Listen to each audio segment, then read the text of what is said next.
Alhamdulillah, wassalatu wassalamu ala rasulillah wa ala alihi wa sahbihi wa sallama tasliman kathira, amma ba'd. Puji dan syukur senantiasa kita panjatkan kehadirat Allah Jalla wa Ala yang telah berfirman, wa in ta'uddu ni'matallahi la tuhsuha innal insana lazalumun kafar. Dan kalaulah kalian ingin menghitung-hitung akan nikmat Allah atas kalian, la tuhsuha, niscaya kalian tidak akan mampu menghitungnya. Innal insana lazalumun kafar, sesungguhnya manusia itu pelaku kezaliman dan kekufuran. Berkat nikmat kesehatan, kesempatan dan hidayah taufik dari Allah Jalla wa Ala, sehingga pada malam yang berbahagia ini kita dapat bertemu dan berkumpul kembali di rumah Allah Jalla wa Ala yang mulia ini dalam rangka tafaqquh fid din wa tawasi bil haqq wa tawasi bis sabr. Maka kita memohon kepada Allah Jalla wa Ala bi asma'ihil husna, dengan nama-namanya yang maha indah, wa sifatihil ula, dengan sifat-sifat yang maha tinggi, wa bismihil a'zam alladhi idza su'ila bihi ajab, dan dengan namanya al-a'zam yang apabila Allah diminta dengannya Allah akan mengabulkannya, sebagaimana ia telah mengumpulkan kita saat ini agar kembali mengumpulkan kita semua ma'an nabiyyin was-siddiqin wasyuhada'i was-salihin wa hasuna ulaika rafiqa, di dalam syurga firdausnya di hari kiamat kala, amin ya rabbal alamin. Jamaah yang dimuliakan Allah, ibu bapa, saudara dan saudari yang belum tuan cintai dan hormati, rahimani wa rahimakumullah. Sungguh benar apa yang disabdakan oleh Nabi kita sallallahu alaihi wasallam di dalam sebuah riwayat yang diriwayatkan oleh Al-Imam Ahmad dan Al-Imam Tirmizi dengan sanad yang disahihkan oleh Al-Hafidz Ibnu Hajar Al-Asqalani dari Abu Hurairah radhiyallahu anhu. Beliau bersabda, la taqumu as-sa'atu hatta yataqaraba az-zaman fatakunu sanatu kasyahr wa yakunu syahru kal-usbu' wa yakunu al-usbu' kal-yawm wa yakunu al-yawm kas-sa'ah wa takunu as-sa'atu kahtiraqis sa'afah. Sungguh hari kiamat itu tidaklah terjadi kecuali masa ini semakin hari semakin dekat. Fatakunu sanatu kasyahr, perputaran waktu 1 tahun seperti 1 bulan. Perputaran waktu 1 bulan seperti 1 pekan. Waktu 1 pekan berputar seperti 1 hari. Waktu 1 hari berputar seperti sa'ah, waktun qasir, waktu yang sangat singkat. Dan waktu yang sangat singkat berputar habisnya seperti habisnya pelepah kurma yang kering tatkala dibakar. Tak terasa sekarang kita sudah berada di penghujung bulan Zulqa'dah, salah satu dari bulan haram,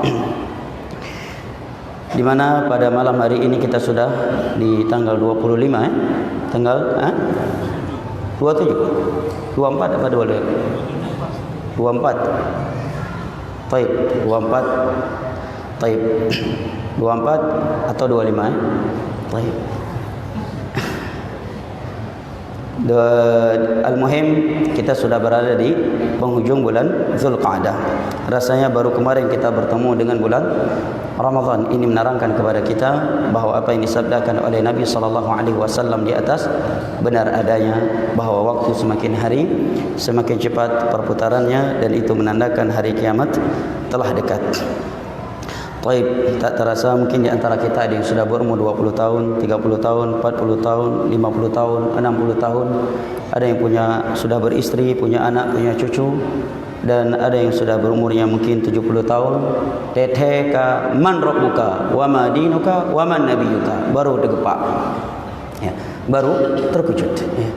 Apalagi Allah Jalla wa Ala berfirman, aynama takunu yudrikumul maut walau kuntum fi burujin musyayyadah. Dimanapun kalian bersembunyi, kematian itu akan mendapati kalian sekalipun kalian bersembunyi di belakang benteng-benteng yang sangat kokoh. Jamaah yang dimuliakan Allah rahimani wa rahimakumullah, beberapa hari lagi kita akan memasuki salah satu bulan yang sangat mulia dari bulan-bulan haji, dan dia juga termasuk dari 4 bulan haram yang Allah Jalla wa Ala agungkan dan Allah sebutkan secara khusus di dalam Al-Quran. Minha arba'atun hurum, yaitu bulan Zulhijjah. Bulan ini memiliki banyak keutamaan. Di antara keutamaan yang dimiliki oleh bulan ini Allah Jalla wa Ala, di mana Allah Jalla wa Ala telah bersumpah dengan bulan tersebut, khususnya dengan 10 awal dari bulan tersebut. Karena bulan Dzulhijjah secara umum dia adalah bulan yang mulia, Tetapi yang paling mulia dari bulan Dzulhijjah adalah 10 hari pertama. Adalah 10 hari pertama. Yang pertama karena Allah Jalla wa'ala telah bersumpah dengannya di dalam Al-Quranul Karim. Di dalam surat Al-Fajr Allah berfirman, wal fajr wa layalin ashir. Yang dimaksud dengan layalin ashir di sini menurut mayoritas ulama tafsir dari kalangan salaf wal khalaf adalah 10 awal Dzulhijjah sebagaimana yang ditegaskan oleh Imam Ibnu Katsir wa huwa sahih, kata beliau. Setelah beliau menukilkan bahawa mayoritas ulama menafsirkan walayalin ashir dengan 10 awal Dzulhijjah, kata beliau wa huwa sahih, dan itulah pendapat yang benar. Pendapat yang sisi kedua, sisi keutamaan 10 awal Dzulhijjah yang kedua adalah Allah Jalla wa'ala telah menyempurnakan agama Islam ini di dalamnya. Di dalam surat Al-Maidah ayat ketiga Allah Jalla wa'ala berfirman, al-yawma akmaltu lakum dinakum wa atmamtu alaikum ni'mati wa raditu lakumul Islam dinan. Hari ini telah aku sempurnakan agama kalian, telah aku sempurnakan nikmatku atas kalian, dan telah aku ridhai Islam ini sebagai agama kalian.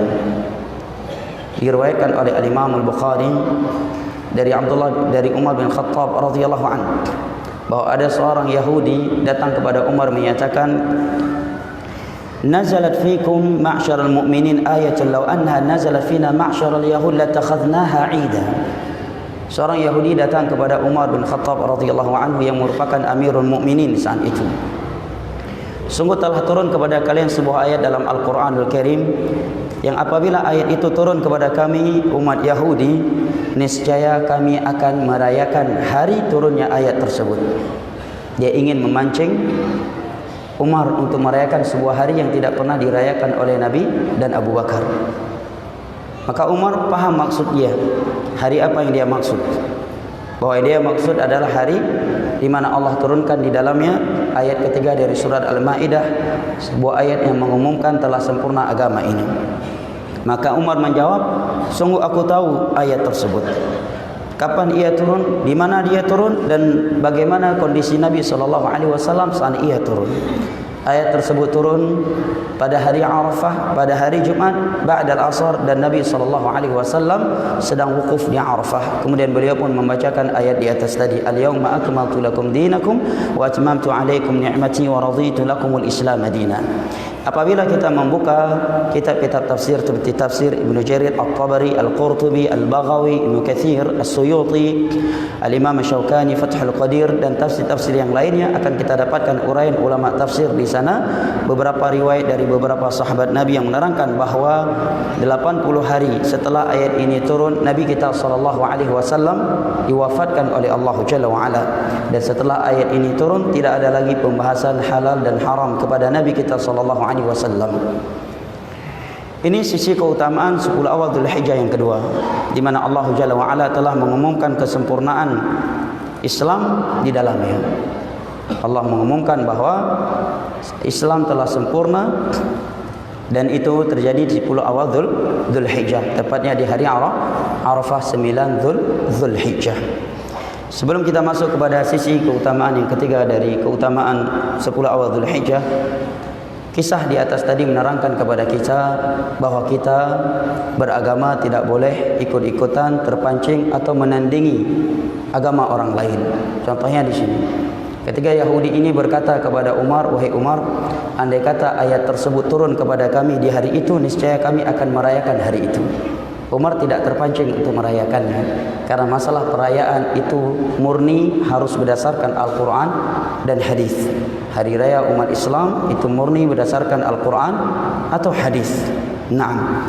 Oleh karenanya, ketika Nabi SAW masuk ke Madinah, sebagaimana dalam riwayat Abu Daud dalam sunannya dari Anas bin Malik radhiyallahu an, Nabi SAW mendapati beberapa sahabatnya sedang merayakan suatu hari. Maka Nabi pun bertanya, ayu yaumin hadha, hari apa ini kok kalian merayakannya? Mereka pun menjawab, ini adalah hari kunna kunna nata'ayyadu fiha yaumal jahil atau kama qala. Ini adalah sebuah hari yang dahulunya kami merayakannya di masa jahiliyah.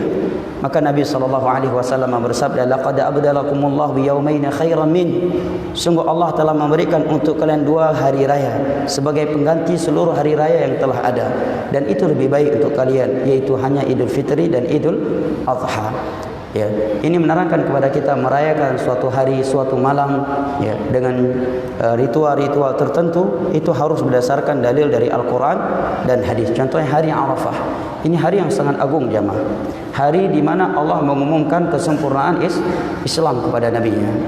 Bahwa setelah ayat ini turun, Islam telah sempurna. Andai kata Nabi diwafatkan setelah ayat tersebut turun, maka Islam, ya, telah sempurna, tidak ada yang kurang. Ya. Maka apalagi hari-hari lain.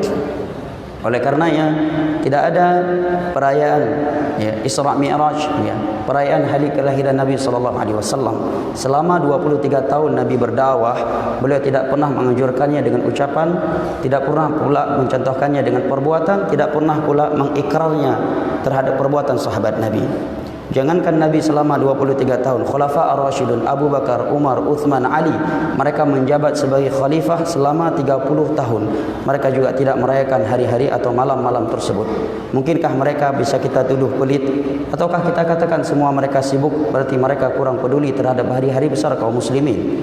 Jangankan 4 Khulafa Ar-Rasyidun ini, tabi'in, tabi'ut tabi'in, bahkan 4 mazhab pun sekalipun tidak pernah merayakan hari-hari tersebut. Apalagi membangun prinsip di atas perayaan tersebut, di mana orang yang tidak merayakannya dituduh keislamannya, dituduh keimanannya, atau divonis bahwa dia seorang sesat. Sungguh ini sebuah hal yang sangat besar yang akan kita pertanggungjawabkan di hari kiamat kelak. Baik, sisi keutamaan 10 awal Dzulhijjah yang ketiga adalah al-ujuru fiha mudha'afah, bahwa pahala ibadah amal saleh di 10 awal Dzulhijjah ini dilipat gandakan oleh Allah Jalla wa Ala. Baik amal saleh yang dilakukan adalah amal saleh yang sifatnya wajib ataukah yang sifatnya sunnah. Sebagaimana dalam riwayat Imam Al-Bukhari dari Abdullah bin Abbas radhiyallahu anhuma, Nabi sallallahu alaihi wasallam bersabda, "Ma min ayyamin al-'amalu salihu fihinna ahabbu ila Allah min hadhihi al-ayyamil 'ashir." Sungguh tiada hari di mana amal saleh di dalamnya lebih dicintai oleh Allah ketimbang 10 awal Dzulhijjah. Maka para sahabat pun bertanya, walal jihadu fi sabilillah, apakah jihad di jalan Allah juga tidak bisa mengalahkan amal soleh di 10 awal Dzulhijjah wahai Rasulullah? Maka Nabi menjawab, walal jihadu fi sabilillah illa rajulun kharaja bi nafsihi wa mali falam yarji' min dzalika bi syai'. Jihad di jalan Allah sekalipun tidak bisa mengalahkan keutamaan amal soleh 10 awal Dzulhijjah, kecuali seorang yang berangkat jihad dengan nyawa dan hartanya, kemudian dia tidak kembali lagi. Nyawa dan hartanya semuanya habis di jalan Allah, baru bisa menandingi, menyaingi keutamaan amal saleh di 10 awal Dzulhijjah. Ini tentunya sebuah keutamaan yang Allah Jalla wa Ala berikan kepada umat Islam, dan ini menandakan bahwa Allah Maha Rahmat, bahwa Allah Maha Pengampun.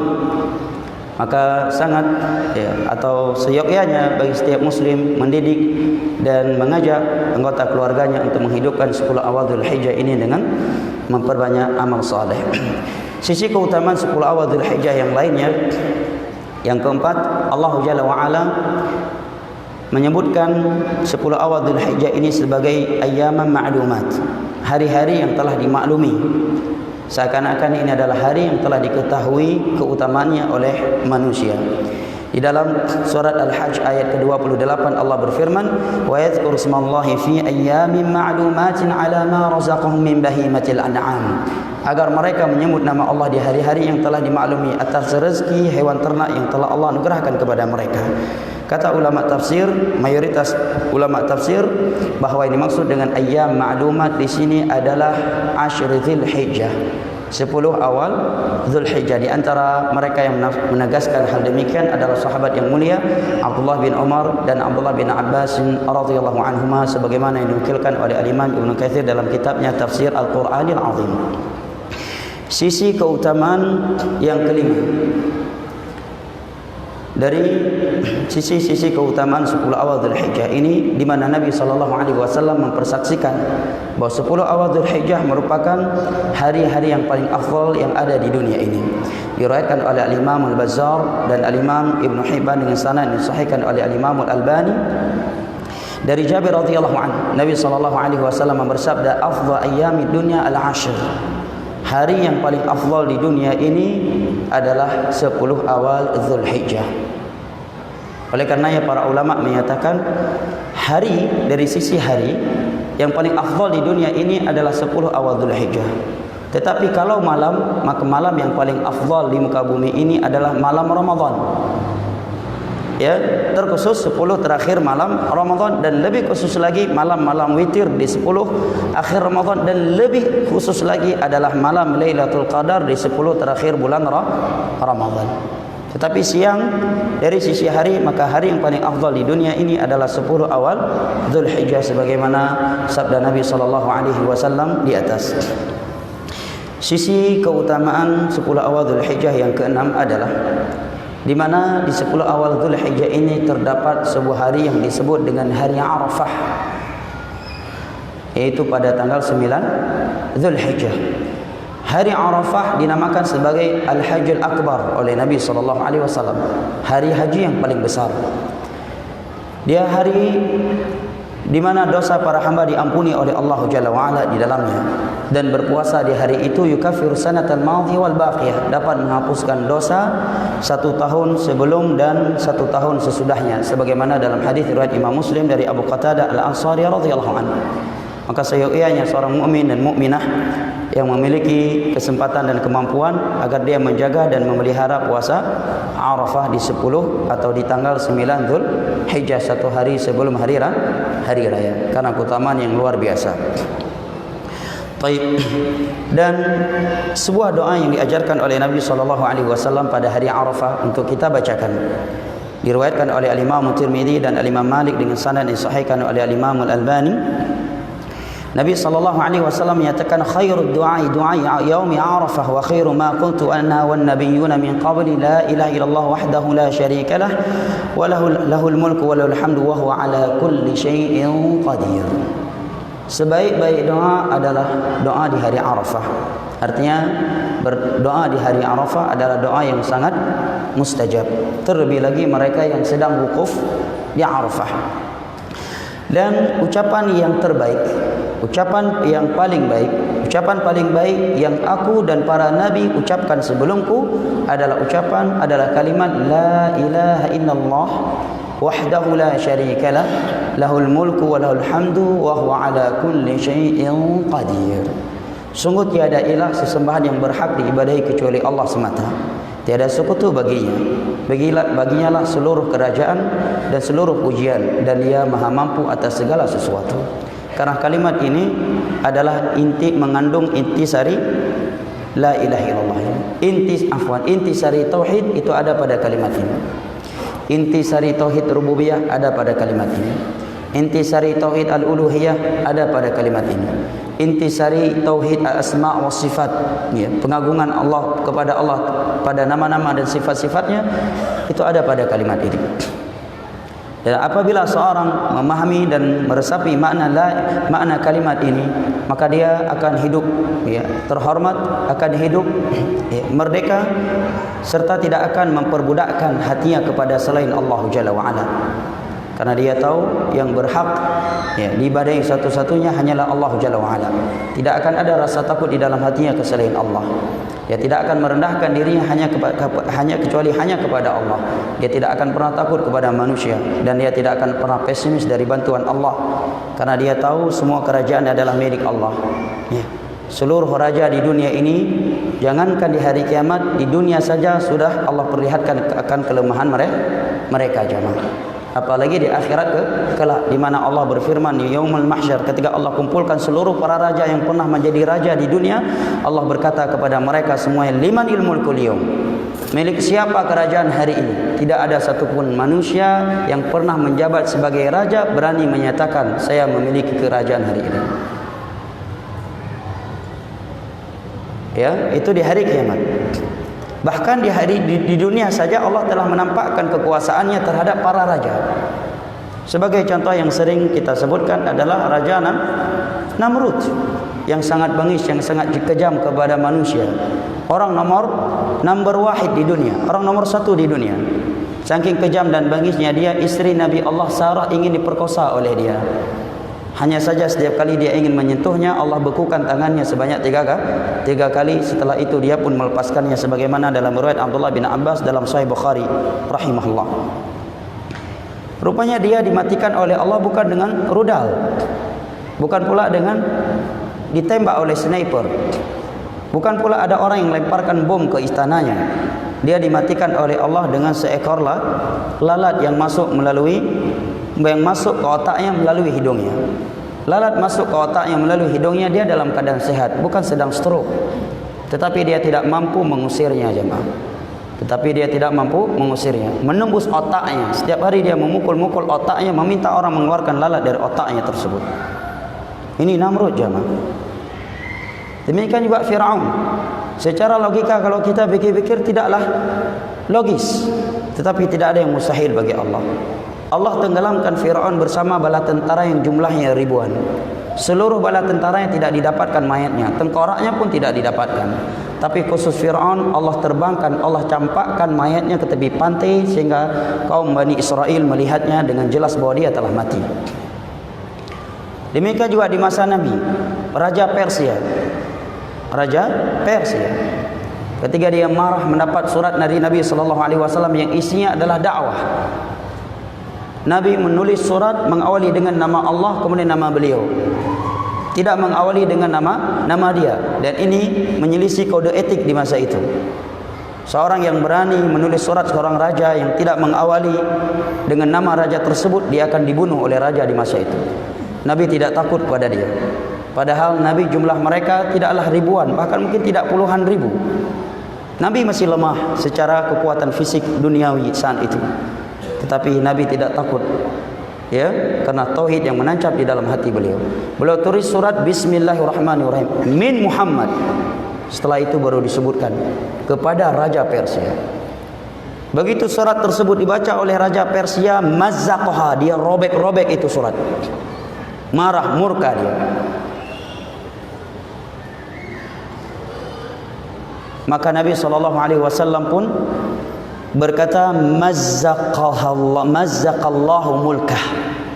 Semoga Allah merobek-robek kekuasaannya, kerajaannya, sebagaimana dia telah merobek surat dakwahku. Tidak lama kemudian dia dipenggal lehernya oleh anak kandungnya sendiri. Dipenggal lehernya oleh anak kandungnya sendiri. Setelah doa tersebut, atau setelah Nabi memberitakan dia akan mati dalam waktu dekat kepada 2 utusan Raja Persia ke Nabi untuk menyerahkan dirinya kepada dia, menyebabkan Raja Gubernur Yaman yang merupakan kerajaan di bawah kerajaan Persia yang bernama Bazan langsung masuk Islam. Ini pasti Muhammad Nabi. Kalau dia bukan Nabi, tidak mungkin berbicara seperti ini. Ini jamaah. Sungguh raja, presiden, perdana menteri masa hari ini, mereka tidak lebih kuat daripada Namrud. Mereka tidaklah lebih kuat daripada Fir'aun. Mereka tidaklah lebih kuat dari Persia dan Romawi. Ya. Maka jangan sampai hanya demi ketaatan kepada mereka, seorang anak buah berani markab, melakukan marab, melakukan suap menyuap, berani membunuh demi politik komandannya, demi politik atasannya, berani menciptakan kondisi yang dengan cipkon tersebut dapat menumpahkan darah kaum muslimin. Hanya demi atasannya dia rela meninggalkan salat 5 waktu. Karena malaikat maut tidak kenal para raja, perdana menteri. Sekalipun di depannya ada komandan atau atasannya, ngengenatatan getampa oleh malaikat maut. Hendak tu dia tatan oleh malaikat maut. Ya. Ngeng komandan getampa oleh malaikat maut. Ya. Ini pelajaran besarnya. Maka doa kalimat yang seperti ini, kalau kita baca, kita resapi, maka hati kita ini akan merdeka, jamaah. Kita tidak akan diperbudakkan oleh manusia. Kita tidak akan terwas-was, tidak akan merasa takut sempit dunia ini karena intimidasi dan cemoohan manusia terhadap kita. Karena kita paham makna kalimat ini, la ilaha illallah wahdahu la syarika lah, lahul mulku wa lahul hamdu wa huwa ala kulli syai'in qadir. Bayangkan Raja Persia, dia mengutus 2 utusannya ke Madinah bertemu langsung pada Nabi agar Nabi menyerahkan dirinya kepada Raja Persia. Selang beberapa hari setelah itu, dia mati dipenggal lehernya oleh anak kandungnya sendiri. Namrud Allah matikan dengan seekor lalat. Nah, tidak ada yang kebal malaikat maut di dunia ini jamaah. Mungkin bisa di antara kita memiliki baju anti peluru, rumah anti petir, mobil anti peluru, mobil anti bom, tetapi tidak ada yang mampu hidup anti malaikat maut. Tidak ada yang mampu memiliki rumah baju yang anti malaikat maut. Ini pelajaran besar buat kita agar kita tawadhu jamaah, agar kita merendahkan diri kita dengan kekuasaan kita. Karena sebagian orang ketika dia memiliki jabatan, dia mandum icekak. Nyom ya anak, kalau tidak proyek saya, tender saya enggak dimenangkan, awas semua yang saya proses. Dia kira dia lebih hebat daripada Allah. Dia kira dia lebih hebat daripada malaikat maut. Kalau tender saya enggak dimenangkan, awas semuanya saya proses, semua kalian saya masukkan. Dia kira lebih hebat dia daripada malaikat maut. Dia kira dia lebih kuat daripada Namrud. Dia kira dia lebih hebat daripada Firaun. Nabi SAW berpesan kepada Mu'adz bin Jabal. Ketika Nabi mengutus Mu'adz bin Jabal ke Yaman, Mu'adz bin Jabal sahabat Nabi yang sangat mulia, diutus untuk berdakwah dan mengambil zakat dari penduduk Yaman. Tetapi Nabi berpesan kepada Mu'adz, wa iyyaka wa qara'ima amwalihim, wahai Mu'adz, jangan kamu ambil harta yang paling mahal dari zakat mereka. Padahal zakat, jangan yang paling mewah kamu ambil. Kalau kamu ambil zakat dari hewan ternak, yang sedang-sedang saja, jangan yang paling bagus, jangan pula yang paling jelek. Setelah itu Nabi berkata kepada Mu'adz, wattaqi da'watal mazlum. Padahal zakat yang akan diambil oleh Mu'adz dari penduduk Yaman, notabene mereka Yahudi dan Nasrani. Apa pesan Nabi? Wattaqi da'watal mazlum. Wahai Mu'adz, hati-hati kamu, jangan sampai kena doa orang yang pernah kamu zalimi. Fa innaha laisa bainaha wa bainallahi hijab. Karena tiada tirai, tiada penghalang antara doa orang yang terzalimi dengan Allah Jalla wa Ala. Kata para ulama, ini menerangkan, jangankan doa muslim, doa kafir saja Allah kabulkan kalau dia terzalimi, apalagi yang kita zalimi muslim jemaah. Apalagi yang kita zalimi muslim. Mungkin orang yang kita tindas, orang yang kita peras, orang yang kita intimidasi tersebut, dia tidak memiliki perlindungan hukum karena hukum ada di tangan kita. Dia tidak mampu membalas kita karena kita punya media untuk membunuh karakter dia. Kita punya decking. Kita punya decking yang luar biasa. Tetapi ingat, selama mulut dia belum terkunci, dia memiliki sebuah senjata yang tidak pernah ada manusia mampu mematikannya. Hanya Allah yang mampu mematikan senjata tersebut, yaitu doa jemaah. Kalau dia usut orang tersebut, dia enggak mampu. Uang dia enggak punya, jabatan enggak punya, decking enggak punya. Hukum ada di tangan orang tersebut. Tetapi apakah orang yang hebat tersebut, orang yang nomor 1 tersebut, misalkan suatu negara, orang yang memiliki pangkat tersebut, yang punya senjata tersebut, mampu menghalangi dia berdoa di dalam sujudnya? Enggak mampu. Dia berangkat umrah, di depan Ka'bah dia doakan orang yang pernah menzalimi dia tersebut. Dia bangun di sepertiga akhir malam dalam salat tahajud, dia berdoa kepada Allah terhadap orang yang menindas dia, yang memeras dia, yang menumpahkan darah keluarganya. Tiada yang mampu jemaah. Hati-hati jemaah dengan konspirasi dunia ini. Dunia ini penuh dengan konspirasi. Sebagian orang ya, demi konspirasinya berjalan baik, darah rela ditumpahkan. Bawahan-bawahannya rela dia lenyapkan nyawanya demi kepentingan-kepentingan politik. Ingat, semua kita akan mati jemaah. Semua kita akan mati. Sehebat apapun kita, sebanyak apapun ya pasukan elit kita, setinggi apapun jabatan dan pangkat kita, Kita semua akan mati. Tidak ada yang mampu hidup anti malaikat maut. Dan sekali lagi jemaah, orang yang kita zalimi, apakah kita bunuh dia, kita peras hartanya, kita bunuh karakternya di media kita, sebenarnya dia tidak kalah jemaah. Kitalah yang kalah. Dia menang. Kenapa? Karena dia akan menyedot pahala ibadah kita di hari kiamat nanti. Andai kata kita tidak memiliki pahala untuk membayar kezaliman kita kepadanya, kita sudah melewati akhirat, Allah berhentikan dulu. Kamu belum boleh masuk syurga. Masih ada orang yang kamu zalimi. Pejabat ini pernah kamu peras. Pejabat ini pernah kamu bunuh karakternya di media kamu.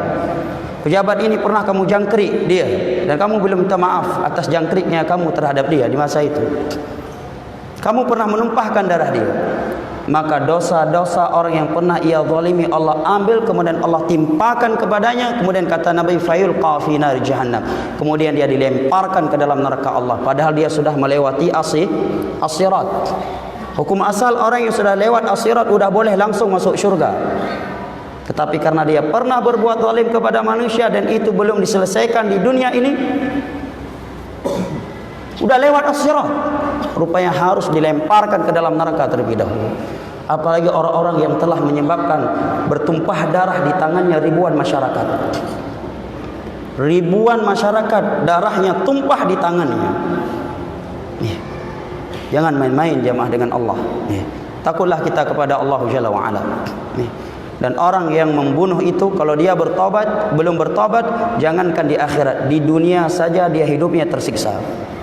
Silahkan lihat dan cek orang-orang yang pernah membunuh dahulunya dan sampai hari ini belum nampak taubat nasuha darinya. Dia orang yang sangat tersiksa hidupnya, selalu dalam was-was hidupnya, tidak pernah bahagia dia hidupnya. Di mana dia duduk selalu was-was, tidak akan diberikan ketenangan oleh Allah di dalam hatinya sampai dia bertobat dan meminta maaf kepada keluarga korban. Dan dia akan disidang oleh Allah dengan korban yang pernah dia bunuh, di mana korban yang pernah dia bunuh pada hari kiamat kepalanya berlumuran darah berada di kedua tangannya. Kemudian korban tersebut berkata kepada Allah, ya Rabb salhu fima qatalani, ya Allah nutanyung fiat bagayan pakan dong mate bajaro gayan. Siapa yang mampu menjawab? Mampu dia jawab. Ya Allah, tanyakan kepada dia, kenapa aku mati di tangan dia? Kalau di dunia ada orang yang menuntut dia, langsung bisa dia lenyapkan nyawanya. Hukum bisa dia belik, dia bisa menyuap, bisa pelicin, punya pelicin. Ya, bisa disuap, hukum bisa dibeli, dia kebal hukum, atau orang tersebut dilenyapkan nyawanya. Ini di hadapan Allah dikatakan kepadanya, ya Rabb salhu fima qatalani. Ya Allah, tanyakan kepada dia, kenapa aku mati di tangannya? Sekali lagi jamaah, sebagian ulama salaf menyatakan, andai kata kita ingin bermaksiat saja antara kita dengan Allah, jangan sampai ada sangkut paut dengan hak anak Adam. Karena kalau sudah ada sangkut paut dengan anak Adam, walaupun kita bertaubat, antara kita dengan Allah selesai, tetapi dengan dia belum selesai. Apalagi kalau dia tidak memaafkan atau sudah mati, keluarganya sudah memaafkan, tapi dia sudah mati, tetap kita setelah andai kata kita lewat as-sirat, kita tetap diberhentikan di as-sirat, dikisos oleh Allah. Dan hidup kita hanya 1,5 jam jemaah. Kita menjadi jenderal tidak lebih dari 1,5 jam. Anda jadi presiden tidak lebih dari 1,5 jam. Anda pegang senjata tidak lebih dari 1,5 jam. Anda memiliki ribuan pasukan elit tidak lebih dari 1,5 jam. Anda menjadi orang nomor 1 di suatu provinsi, suatu negeri, suatu kerajaan, itu juga tidak lebih dari 1,5 jam. Tidak usah bersikap sombong dan congkak. Allah yang menciptakan Anda, Allah yang akan mematikan Anda. Nyawa Anda ada di tangan Allah, bukan di tangan Anda. Karena sebagian manusia, ya, kekejaman dan kebengisannya seakan-akan dia tidak mati lagi. Siapa yang ingin dia peras sesukanya. Ya, kekayaan yang dia miliki hasil perasan semuanya, hasil intimidasi semuanya. Nah, ini doa dan kalimat yang diajarkan oleh Rasulullah sallallahu alaihi wasallam agar kita merenungi dan meresapi maknanya. La ilaha illallah wahdahu la syarika lahu, lahul mulku wa lahul hamdu wa huwa ala kulli syai'in qadir. Ini beberapa sisi keutamaan 10 awal Dzulhijjah. Lantas amalan apa saja yang dianjurkan di 10 awal Dzulhijjah ini? Amalan yang dianjurkan di awal Dzulhijjah ini secara umum terbagi menjadi 2. Yang pertama, keumuman amal saleh. Yang kedua, amal-amal soleh yang telah dianjurkan secara khusus, namun karena waktu yang terbatas kita skip pembahasannya. Yang pertama, secara khusus puasa di hari Arafah, yaitu tanggal 9 Dzulhijjah. Secara khusus juga adalah umrah dan haji. Secara khusus juga adalah melakukan sembelihan hewan kurban di hari ke-10 Dzulhijjah, dan 3 hari berikutnya merupakan hari tasyrik. Dan orang yang sudah berniat untuk menyembelih dari semenjak 1 Dzulhijjah tidak boleh lagi memotong kukunya, tidak boleh lagi mengambil rambut yang ada di tubuhnya. Andai kata dia mengambilnya, maka tidak ada kaitan dengan sah tidak sah yang sembelihan dia. Hanya saja dia telah melanggar kode etik yang Nabi SAW tetapkan bagi orang yang ingin menyembelih. Dan larangan tersebut hanya berlaku kepada kepala keluarga yang menyembelih, tidak mencakup anak istrinya yang tidak ikut menyembelih. Dan sembelihan satu kepala keluarga itu mencakup seluruh anggota keluarganya, sebagaimana ucapan Abu Ayyub radhiyallahu anhu. Dan merupakan kebiasaan sebagian kita orang Indonesia yang itu tidak berdasarkan dalil, yang menjatahkan. Tahun ini anak pertama hewan kurban, tahun depan adik, tahun depan kakak, diurut anaknya. Ini tidak ada anjurannya, ya. Tetapi yang tahun ini orang tua, si bapak, tahun berikut juga bapak dan seterusnya. Dan sembilan seorang bapak mencakup seluruh anggota keluarga yang ada di bawahnya. Tidak ada dalilnya menjatahkan seperti itu. Tahun kemarin si abang, tahun ini adiknya, tahun berikutnya adiknya lagi, tahun berikutnya adiknya, dan sampai si bayinya. Ya, meniatkan khusus seperti itu tidak ada dalilnya. Yang ada, kata Abu Ayyub radhiyallahu an, kana rajulun yadhbahu syah'an huwa an ahlihi. Di zaman Nabi itu seorang menyembelih seekor kambing, itu mencakup dirinya dan seluruh anggota keluarga yang ada di bawahnya.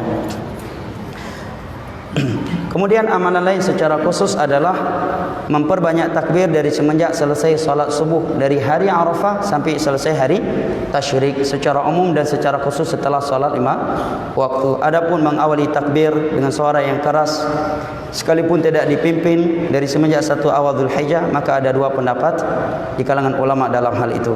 Saya yang masih dangkal ilmu ini lebih condong kepada pendapat ulama yang menyatakan itu tidak dianjurkan, karena riwayat-riwayat dalam hal tersebut tidak ada yang sahih yang dapat dijadikan sebagai sumber hukum secara kajian ilmiah. Namun Allahu a'lam bishawab, karena waktu yang membatasi kita, saya kira isyarat beberapa pembahasan di atas ya, dapat mendatangkan manfaat kepada kita semua. Wallahu a'lam bishawab.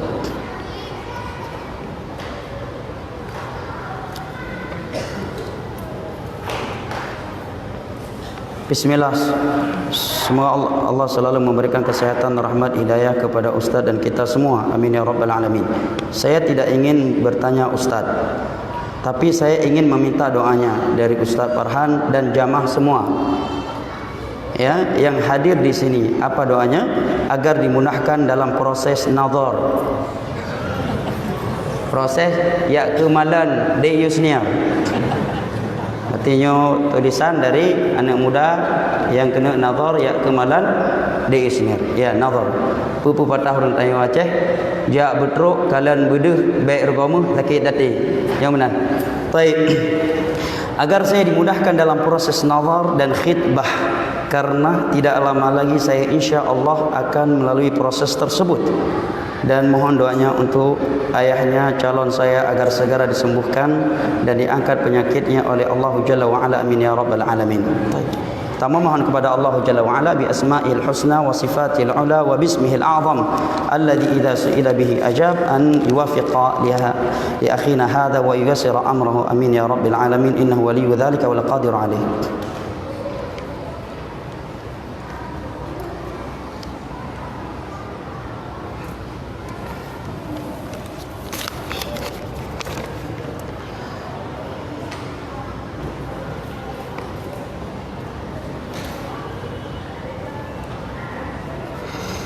Afwan Ustaz, saya pernah mendengar bahwa tentang hadis dari Aisyah radhiyallahu anha bahwa keluarga Nabi Muhammad sallallahu alaihi wasallam tidak pernah kenyang selama 3 hari berturut-turut.